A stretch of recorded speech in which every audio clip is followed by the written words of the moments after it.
Napaubos na sa inquest proceedings nunod sa kasong attempted murder ang usa ka personnel sa Traffic Enforcement Unit sa Lapu-Lapu City Police nga mipusil sa iyang kaubang pulis samtang anaa ang biktima sulod sa iyang pribadong sakyanan.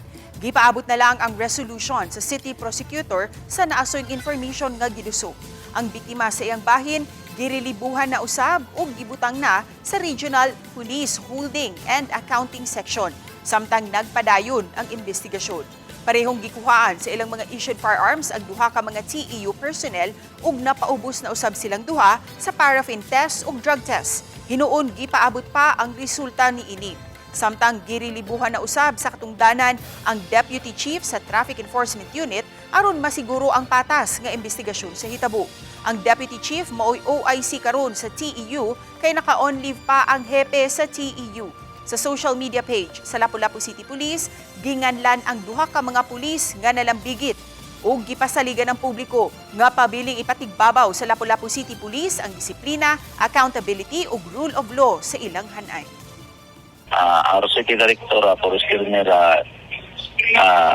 Dasquillo, reiterated that is directed to all personnel to remain composed and to always exercise professionalism, especially in the situation of involving personal and misunderstanding to prevent escalation into violence.